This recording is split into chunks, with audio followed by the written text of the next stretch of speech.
Hi guys, good afternoon. Welcome back to my channel. Sa video ito guys, pagkilig tayo ng salita ng Diyos na ihatid sa atin ni Pastor Gonte Subarero tungkol sa trust and obey. So yun guys, sana ma-bless kayo at ma-inspire sa message na papagana ninyo ngayon. So yun guys, ang topic ay mababasa sa Proverbs chapter 3 verse 5 to 6. So yun guys, para sa bumensahe na yan guys, panoorin nyo ito. Sumunta na yung tapat, malipayon baka isuon. Ang mga bata, malipayon kayo. Malipayon kayo mga bata. Shall we all stand? No? Shall we all stand and roam around? Kumustahan ay mong igsuon? Tagbuas imong nindot na pahiyong. Hallelujah. Sige, tagbuan. Then, pwede na yan gamay. Pasok kayo.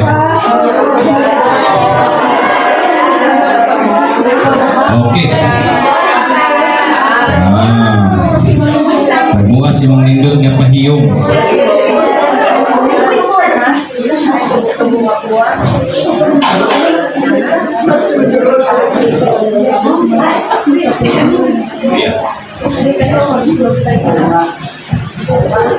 Sakto na, kaya nagmaritis na. Hallelujah. Okay. Panindog pa, pabilintag pa panindog. As you read our text this morning, no? Ang ato ang bagong theme karon is all about ang akong theme karon, ang theme na to karon the week is trust and obey. Okay, the text is found in the book of Proverbs chapter 3 verse 5 to 6. Maklaro? Okay. Let's all read together. Trust in the Lord with all your heart and lean not on your own understanding. In all your ways acknowledge Him and He shall direct your path. Heavenly Father, thank you God for this wonderful promise, Father God, that you have given us, oh God. Thank you for ensuring our future, Father God. Thank you for making our future better than ever, Father God. Thank you, Lord, for your word. As your humble servant, I am nothing apart from you, O God. Use me out your mouthpiece, Father God. Whatever word that you will deliver this morning, I am ready to deliver, Father God. In Jesus' name. Amen. Makapaglingkod ta. Proverbs chapter 3 verse 5 to 6, pinaka-common. Mali kasagaran gamiton sa mga mag-birthday. Gamiton nga memory verse during birthdays and gamiton sa mga problematic nga mga tao. Problematic makakaroon igsoon. Ha? Dili. Hallelujah. Cancel ang problema. Hallelujah. So trust and obey. Trust, gamit kay nato ni kada adlaw. Obey, gamit sa nato ni kada adlaw, especially sa itong mga bata. Pero kita mga hamtong, gina-obey ba ta? Di ba masuko mo tag, di mo obey atong mga bata? Kinsay sa puton din rin, okay, tumano na sugo. No? Pero ngano lagi kita butuman sa sugos Ginoo kay okay ra lagi. Bitaw na. Na panahon na abutan nga, oy, nasuko magani ko ang anak di mo mutuman. How much more ako nga tiguang nako, tiguang. Kay hamtong nako, di ko magamit og word na tiguang ha. So hamtong nako. No, sa puton ba kahapon ang Ginoo nako, ug di ko mutuman. Hello? Sa puton ba kahang Ginoo? Mamutan ako, sa puton ba kahang Ginoo kung natay mga dili pantumanon? Ha? Ngano dili man? Ang Ginoo may higugmaon. Mahigugmaon. Oh. Sakto. Mahigugmaon ang Ginoo. No, maluluyon ang Ginoo. Dili daling masuko. Pero I want you to remember. Tingnan mo tapad huy. Igsoon. Ayaw kumpiyansa. Kaya sometimes Kining atong giingon nga love gugma ang Ginoo o maluluyon ang Ginoo ato sad nang giabusaran. No? Ato nang i-abuse kung di ka magbantay. Ingon bitaw tayo mo yung gugma bitaw Ginoo, gugma bitaw Ginoo to, sa Ginoo na lagi ta. No. I want you to remember that God is a just God. Justice, yeah. Kung dili nimo mapangayo ang pasaylo ng imong ginahimo, time will come. You will receive the consequences. No?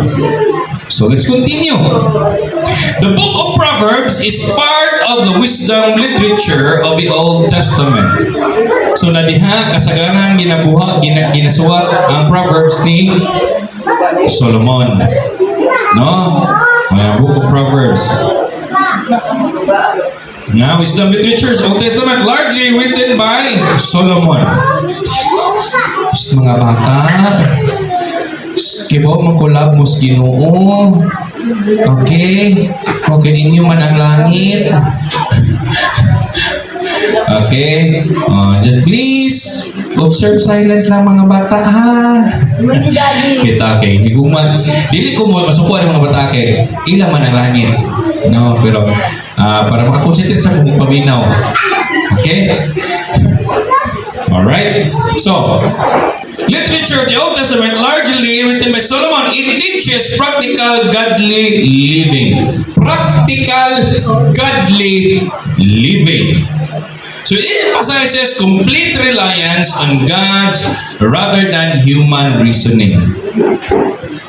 Naay rason ang mga tao. No. Di ba natin panultihon? Kung ayaw,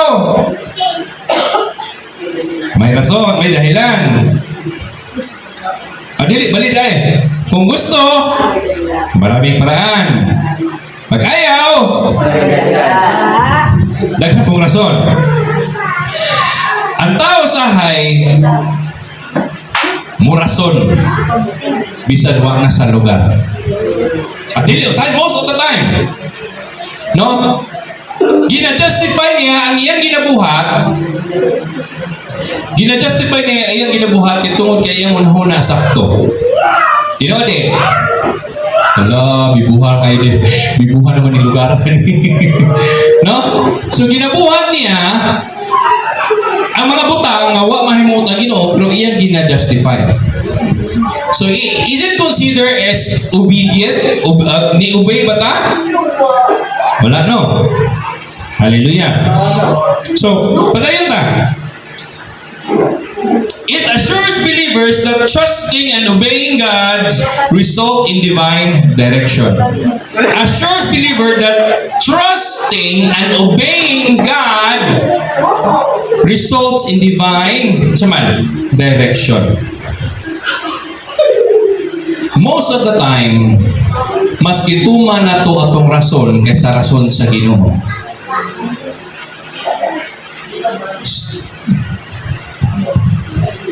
Sa kalibutan, kung atong tanawon sakto. Pero kung alit spiritual life, kung atong tanawon based on the Word of God, dili mao.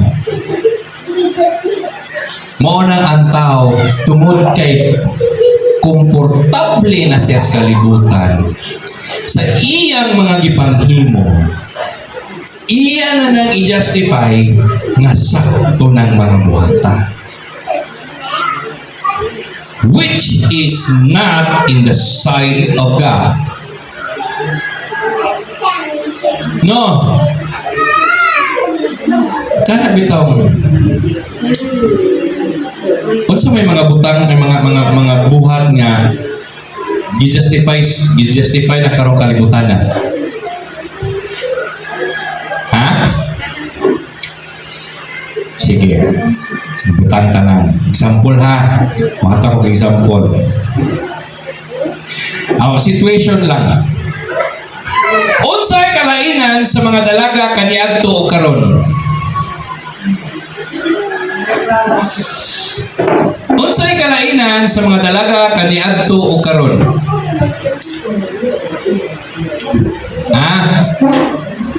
Ang mga dalaga kaniadto, ang perception sa mga tao, law ay na ka kung musuot ka og sinina, especially nga pangubos og ibabaw sa tuhod. Kinahanglan ang imong suoton below the knee.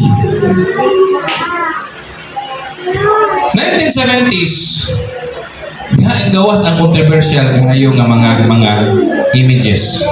Di ba? Gubot ang Amerika to kay laway lagi na. I-compare mo sa dalaga karon. Adto og mall. Mall ha, mall! Dili dagat! Gamay na lamang makita tong nangiliit. Kaya pirting kuuta, pirting mubua. Kami dulon paghubo na lang. Adto og dagat. Muadto ka dagat sa 1960s, 1970s. Di ka kita inyana. Kasagaran anak bilong na nigyo. Kalon, mura nagbanid, gibutang. So, makita na to ang diferensya. Nga naman, kung sa kalibutan na to ibutang ang standard, pwede na nila. Pero atubangan sa Ginoo, it's not right. No? Sa iyong tanaw, normal ba na? Sorry ha, kanang nagtanaw ron. Because, kung imong tanaw ron, example naman ko na siya, kaya daghang situation ba, nga, imong ginahimo, sa unahon nimo sakto, pero kung imo din itandi sa spiritual life nimo, di mo. Example, kanang word nga cheating. Sa una, makitaan ka, mag-cheat ka, dako kayo na kanang punishment. Di ba? Either expel ka, either suspended ka. Pero karon tanawa mga estudyante kung mag-cheat. Gi-justify pa, cheating is an art. O may matawag mo gipon nila og art kay naghimo man sila og mga situation nga di sila masakpan. Pero on the side of God, it's still cheating. So mag-careful ka. Because trusting and obeying God, kinahanglan ko mosalig kas Ginoo imo nang ginahatag ang imong tanan wala gibili nimo. When it comes to obeying, musunod ka according to the word of God, not according to the world. Mga bitanin, kami mga pastor, mag-uol mi og may mga tanan na mo sa mga situation na, mga komplikadong situation na naman. Mag-uol mi, kaya unahon, ang unahon na mo, ay nahibawan na din sila, pero I don't know kung sila kasing-kasing. Di ba? For us Pentecostal, we don't have to celebrate feast. Not a feast, pero not to patron. No? Di na ko malaburit anak kanya criticize ko. But we stand, no? Nga atong na yung reason every time we have an event is to glorify God. Amen. To glorify the only one name nga gihatagan og authority. Tanang authority nga gihatag sa langit niya, which is Jesus Christ. So trust and obey. Trust and obedience are empowered by the Holy Spirit. Trust begins in the heart, but obedience is demonstrated in action. Trust begins in the heart. O gisaligan ni mong mga anak, gisaligan ni mo imong pares, pero hindi ka mosalig sa Ginoo. Di ba mabot ang time nga usahay sa itong mga gipang ampo magduha-duha ta? Ihatag ko ba na niya? Hindi siguro ihatag sa Ginoo. If you are truly believers of Christ, you must believe and trust everything to Him. Ayaw na pagduha-duha. Ayaw pagduha-duha. Especially sa situation ni mo karon sa imong kinabuhi, nga saan makaingon ka nga, Lord, kalisod ko. Lord, pitos kay kinabuhi karon panahon na. Hukom kaayo, gamay lang, mura gamay na lang kuwag. Mahakbong na ni. But when you trust God, everything, God will make a way. Nga di kami mga pastor, huwag may maglisod.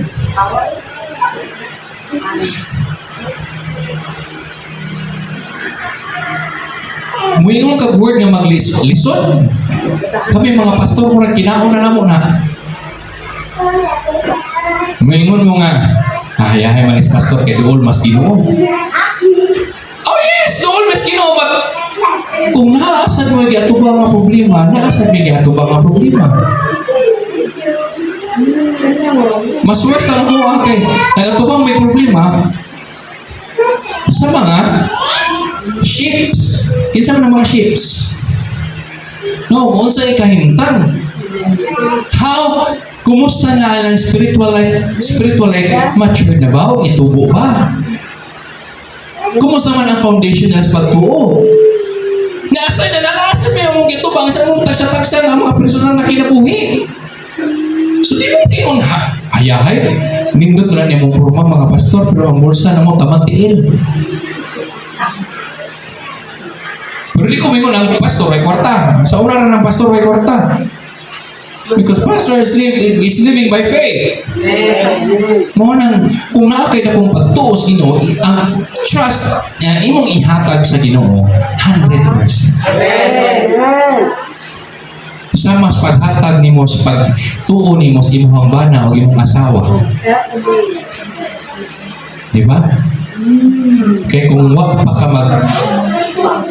kay salig sa imong asawa or bana, siguro imong asawa siguro imong bana tuwas bahay gidilin gilakan kanya dagito lain. Mo kay salig sa imong anak, imo na lang gipreso imong anak dili eskwelahon. Tungod kay ni salig ka. No? Pero kay salig ka sa imong anak, mo na imong anak ron. But when you trust God, you must also give everything to Him. Why ibilin na nimo? Di ka magduha-duha. No. When believers are spirit-filled, they become sensitive to God's voice and willing to surrender their plans. Surrender your plans. Sa toto. Ingon na Taylor na ganina. Surrender. Especially sa mga estudyante. I know nga naamoy mga ambisyon sa kinabuhi. Why bili ang inyong paghago kung may Ginoo sa inyong kinabuhi? But when you trust God, everything will run smoothly. Unahan Ginoo. Diba? Seek ye first the kingdom of God. Niya, nagsik ka kingdom sa Ginoo niya, wakay salig. You must put your trust to God. The Holy Spirit to strengthen us to trust beyond logic and obey beyond comfort. Divine direction follows surrender obedience. So kung imong saligan gid ang Ginoo, tungod kay ni salig ka sa Ginoo, obedience will follow. Tungod kay ni salig ka, yes, I will obey you. Buhatos mga butang nga anay buhaton para sa iyong gingarian. Ayaw tagay ang Ginoo o rason nga Lord. Sa man unahon na ginako ni. Buhay na ka. Kaya mo unsay nahitabo sa mga Israelites? Because lack of trust sila sa Ginoo. Because of disobedience nila sa Ginoo. Pila ka tuig sila sa wilderness? 40 years. Musugot mo ang inyong mga batanon, musugot mo ang inyong mga desire sa inyong kinabuhi, mudagan pag pila ka tuig ay mahatag. Imbis mahatag lang within 4 years, mahatag lang within 3 years. Mudagan pa na 25 years. Masugot mo. That's why you must trust and obey the Word of God. Ayaw i-set aside ang ministry sa Ginoo nga gihatag ninyo. Ayaw i-take for granted. Ayaw i-take, madagan na dito, madagan na si man. Muna ko ani. My friend. Sa tutugin ko ni Brother, you have to see God first. You have to do the right thing for the kingdom of God. Then everything will follow. Ang nahitabo mga sa kalibutan is gihimo o part-time ang pagpangalagad sa Ginoo. Kasabot mo part-time. In other words, bakante ra nga oras ihatag sa Ginoo. Pero gani igsuon kung imong ihatagan ang Ginoo nga dili lang bakante oras basta kay imong gi-priority ang Ginoo sa imong kinabuhi. Congratulations. Ayaw mo ang part-time ang ministry sa Ginoo. Anywhere you go, everywhere you go, you are bringing the banner of Jesus Christ because you are a believer. Mahimo kang blessing sa uban. Dili lang ipinagis panghatag but through the Word of God. Introduction po to ha. My first point here is, number 1, trust God with all your heart. No? Trust means complete dependence, not partial confidence. Dili part-time ang imuha pagsalig sa Ginoo. May manuguyab. Bisa kagikan. Dito raskoan, bigtyo. Nakikita dito ng buhay na pag-ipalit. Okay, trust issue. Pero gani pag-abot sa Ginoo, my friend. Igsuon. Pag-abot sa Ginoo, wanay daghang istorya. Put your trust to God. Wanay daghang pangutana. Why? Because He is the most powerful and sovereign God that we serve. Why question ang iyang pagkagamhanan? Why question ang iyang pagka-Diyos? Pero mabot sa atong kinabuhi, no? Mabot sa atong kinabuhi nga magduha-duha ta. Ihatag ba ni mo ni Lord? Di man siguro mo ihatag mo. Tingnan yung mga pikpika, yung mga tapad. Iksoon. Be positive sa Ginoo. Hallelujah. Jeremiah 17:7. It says there, but blessed is the one who trusts in the Lord, whose confidence is in Him. Kung nagasalig ka sa Ginoo, igsuon, imong gihatag imong pagsalig sa Ginoo, hinumdumi, dili na ikaw tag-iya sa imong kinabuhi is din nga nidawat ka ni Kristo isip iyong Ginoo manluluwas. Kinsa naman naghari sa imong kinabuhi? Si Jesus na. O niya, magduha-duha pa ka. Kung musuot ko ana, unya bag luoy kay ang pamilya. Unya umaya po, unawa na. My friend, dili sa ingon nga kuan yun ha, kanang unahan ng Ginoo. Na mutabang mo gud ang Holy Spirit nimo. Tagaan mo ka conviction sa Holy Spirit. Tagaan ka wisdom sa Holy Spirit ug unsa mo nimo pagdaa ang imong situation. Through your prayers, everything will be put in place. Kuhita ko na yung matapad, Igsoon. Yan po ba ka? Pag-apo lang ka, kaya nagkagipangayo.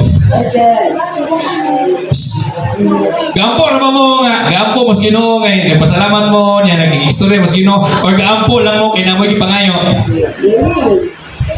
Ha? Lahi ang personal time ni mo ha. Lahi ang imo pagkikistorya sa Ginoo, nakigbanding ka sa Ginoo, compare sa nakagipangayo. Pingon niya ng Ginoo sa kadampo nimo, sige ra man pangayo kadampo eh. How about the kingdom of God? How about ang para ginarian nga akong gitukod? Sige ra man pangayo niya og gitagaan pagyaw-yaw. You have to trust God because He owns everything. Walay dili iya ning kalibutana. Iya ang tanan.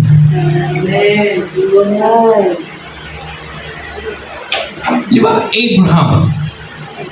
Kinsay una nagduha-duha sa pag-ingon sa Ginoo nga makaanak pa ka. When Abraham hear that word, he believes and trusts God everything.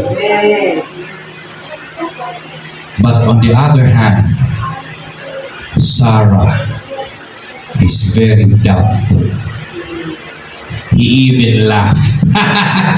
Kaanak ako, tiguang naman ko. But one day, pagkabuntis niya, umiinom si Sarah. When the Israelites was trapped during the time nga gikukod sila ni King Pharaoh, di ba pagawas nila sa Egypt, nagdaing pa sila sa Ginoo. Salamat sa Ginoo kay gihimo ming gawas nun sa mga taga-Ehiptohanon. Praise be to God. Pag-abot na nito sa unahan, kinakita nila nga gigukod sila ni Pharaoh kay pamaktion sila. Naunsa naman ka mo sa iskidamam ni mo din ng mga matay na midire. Pero sa ding nakita nila ang dako kayo nga gaatang dito ni King Pharaoh, niya nakita nila nga imbuka ang dagat. Praise God! Manabok na punta! Nabuk na, hallelujah! Pero pagtabok nila dito, kinasave na sila. After that, kidaan po rin mo, pagkaan nila mamatay niya ni. Because, why pagsalig sa Ginoo? Gusto mo taging anak kanong na itong ginabuhi mo, reklamo ta, Lord. Nangalagan ito ni mo, Lord. Pero pa mo na ginabuhi na, Lord, sige naman ginamos. Sige naman ginamos, sige magbuwan, Lord. Igsuon, malipay na gani ka, kaya na kayo ginamos, ako ba, maya mo? Salamat na ka, kaya nakakaon ka katulong sa sakadlaw, uban ka, Sara. Salamat na lang ka, kaya nakatug ka katre, na kay atog, na kay kwarto, ang uban, basta pli ka sana. You must be thankful. Saman, makibaylo ka sa kasada. Aron nungod sa Ginoo mo mga pagampo. You have to trust God. Hallelujah. Real trust continues even when answer is unclear. Ayaw o pagkuwang sa pagsalig sa Ginoo bisan imong mga pag-ampo layo pas tinuod. No? Kuya po kayong Ginoo kung nag-ampo ka karon pagkaugma ang ampo ka karon nga Lord, ugma Lord, madato ko pagtong pagmata niyo pagkaugma 20 kasakyanan, mansion imong balay. Tanang tao ay pobres kalibutan. Nya tungod kay way pobres kalibutan nga gitubag sa Ginoo ilang mga pag-ampo. Tungod kay daghan ang kwarta wala lang nang hayaw, nakalimtan ang Ginoo. Sugot mo. Daghan ang excuses. Busy na ko. Hindi ko trabaho lagi. Ako magiltig ko, ano? Ikina akong trabaho ministry. Yeah, ministry niyang akong trabaho. The work of God. Full time. But on the other hand, ako ministry. Ngayon ako kung pagkuwang sa akong oras. Bisan, even though nagtrabaho ko as minister, nga para sa ministeryos Ginoo, pero magiltig hapon mo, kinaapoy upang ministry nga naku kung pagkuwang. But I I put that all my trust to God. Lord, ikaw bahala ani Lord. Pagbalansin ako ani, unsaon ako ni. Magkilti ko, bisan gani nga ministry gihapon akong ang trabaho. How much more kung takas kalibutan? Busy naman ko ani. Kinahanglan unahon ako ni. This is for the future. Ngano di ay? Kinsa nagagunit sa future nimo? Kinsa nagpahinuna sa mong future? Ha?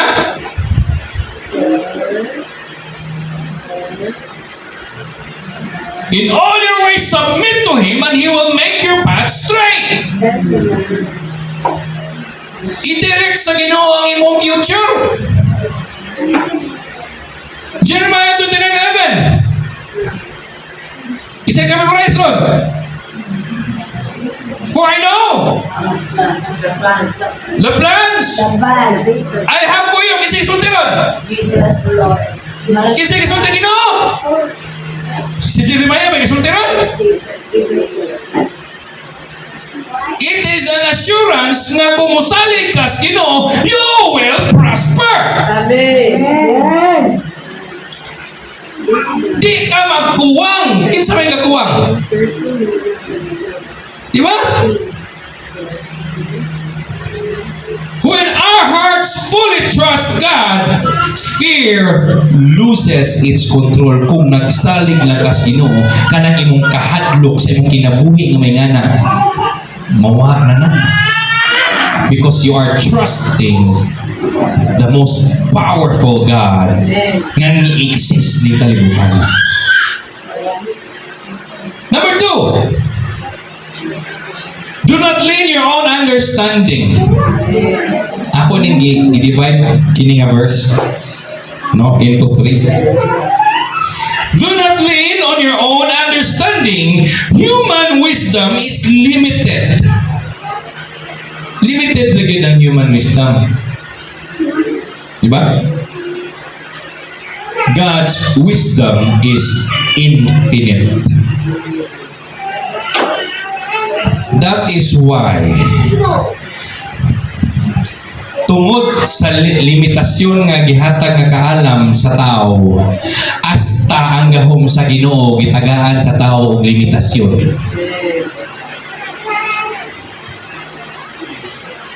Nakakita ko sa ka video sa ka atheist.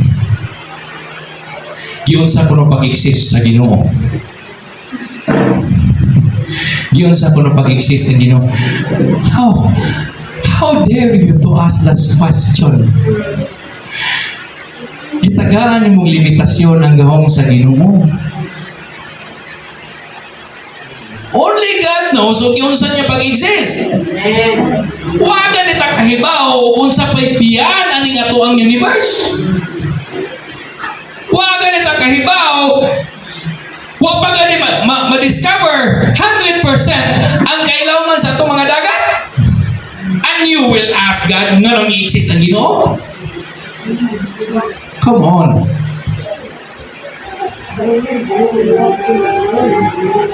Isaiah 55:8-9, it says there, for my thoughts are not your thoughts. For my thoughts are not your thoughts.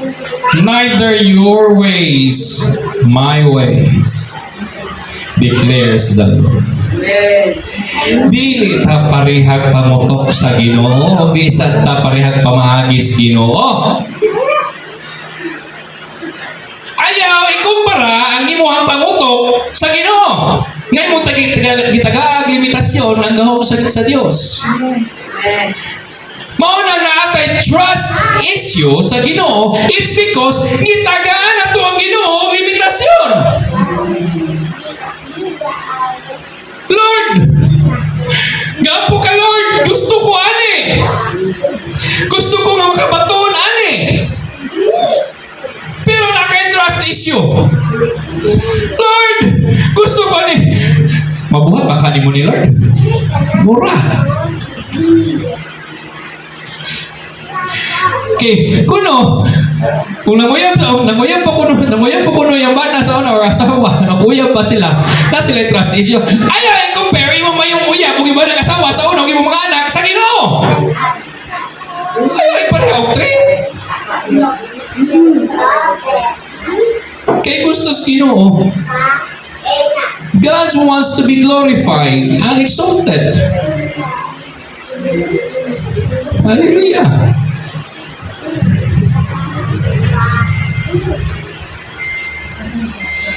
God's instruction may not always match our expectation. True or not? Balik ko na ko ha. God's instruction may not always match our expectation. Usahay manggol. Kung ano siya itong gina-expect na madawat na ito sa Ginoo Marian, atong unahon na ma-realize. Kami bitaw sa kong asawa. Lord, tagay migsakyanan. Okay, di na may masigo sa motor. Okay, nibuaw na si Nicolas. Kunya kaming ba nag-asawa, nibukan po. Dako ang motor, pero di na may masigo. Kaya mo mukha nung may nag-ampo, anak. 4 years ago pa. Until now, we are still waiting. Amen. Patiently. Amen. Dili diha tayo makuha ni mga request ninyo.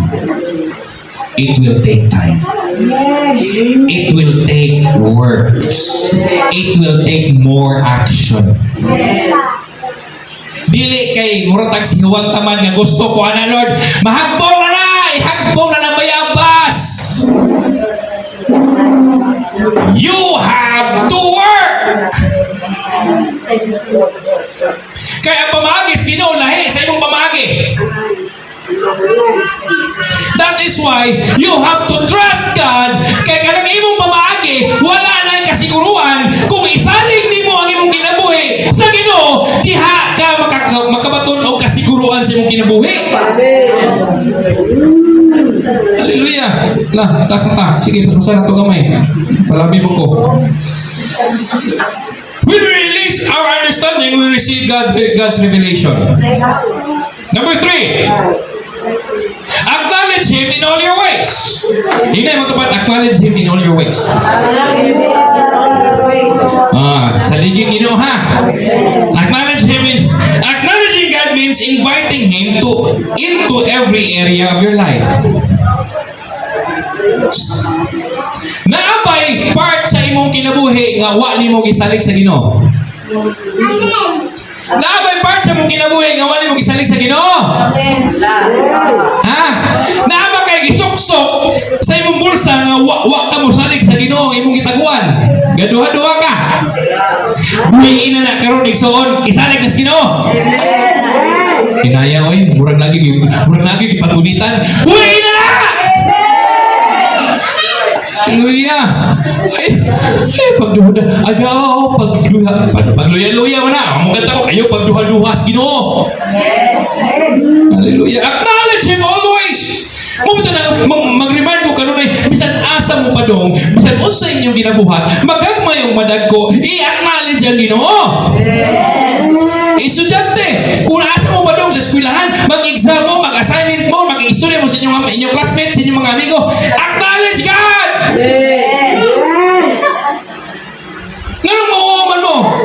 Ayaw may kaulan ninyong Ginoo. Mga ito ganing mo, magampo.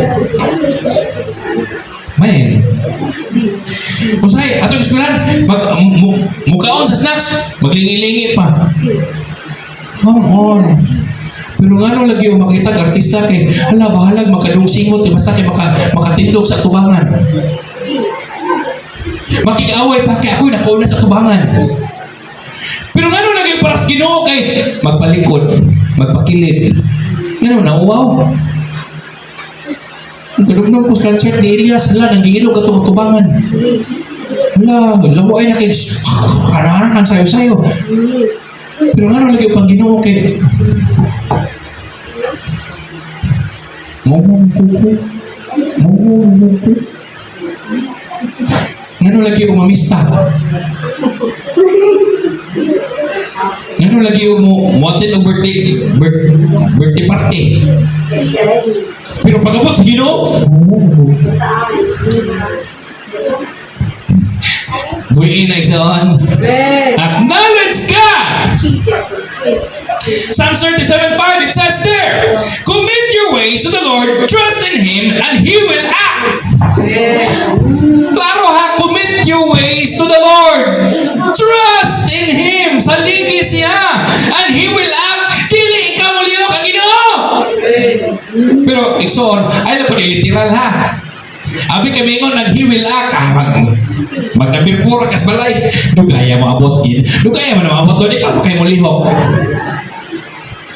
It means God will find a way nga kung mulihok ka, matabangan kas Ginoo. Hallelujah. When God is first in everything, He orders everything.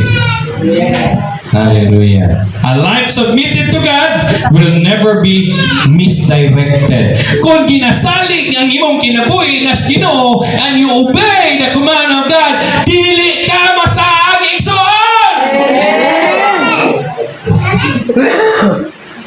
Hallelujah. Kinsa may nasaagron? Kinsa may moto tagbilaran masaag? Masawa, masaag pa ni.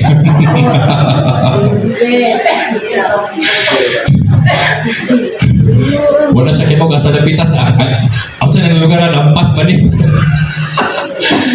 Kasi may matatabilaran, masaag pa. But when you trust God sa imong kinabuhi, dili ka may salagi. So, mutol di mo magianan ko ang imong mata tuas Ginoo kanunay, di na ka masaag. Pareha bang Peter ba? Dahil Peter sa dihang, ingon siya nga ni salig sa Ginoo, palako ako sa tubig. Sa dihang tanong sa Ginoo, yes, lutaw pa siya. Pero sa dihang inglingi siya, kilid-kilid, ay, ng distraction, ay, nag-temptation, inglod siya. Pagka-unlod niya, ano na, wakis Ginoo! Di ba? Put your trust to God. Obey His command. Hallelujah.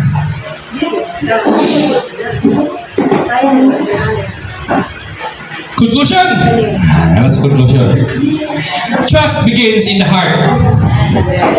Trust begins in the heart. Obedience is proven by action. When we trust God completely and obey Him faithfully, He promises to make our path straight. His direction may not always be easy, but it is always purposeful. Naagi purpose nga nung gingana sa Ginoo. Ako challenge inyo, muna. What area of your life are you still controlling? Surrender it today. Trust Him fully. Obey Him completely. Kung napakagitago-tago, igsuon, ang makontrol sa mong kinabuhi. Surrender na karong adlaw be. Kay para inigawas di mo aning simbahana, inigawas di mo ang portahana, you are completely ang imuhang pagsalig sa Ginoo completely 100%. Di na magdinuha-duha. Trust opens the door, obedience walk through it. Kung nagsalig ka sa Ginoo, adunay abrihan sa Ginoo para sa imong kinabuhi. Pero kung mo obey sad ka, dihas Ginoo, maglakaw sad ka, dihas Ginoo. In other words, gihawiran sa Ginoo ang imong tuong kamot, naglakaw mong duha. Kinsa familiar sa footprints in the sun? Di ba? Ibalik kong primerong slide. Hindi, connection eh. Pinaka-primero, trust and obey. Nganong usa naman nakaparisan na tunog. Because you are putting your trust, God is carrying you. Di ba? Sa primero, upak pa na. Pero sa dahang isali kas Ginoo, ni sunod kas Ginoo, sa panahon sa mga problema, asa na lang kaparisan, nga naman, ikobos kas Ginoo. Amen. Because you are putting your trust to God. Last slide. Faith, trust, God, obedience, prophecy. That's all said. So yun guys, yun yung napanood at napakinggan si Pastor Bonte Silvarero tungkol sa kanyang mensahe na trust and obey. So yun guys, sana na-bless kayo inspire sa message na pakinggan ninyo ngayon. Kung gusto niyo yung video ito guys, please like, share, subscribe, click the bell icon para updated kayo sa mga videos na upload ko pa. Bye!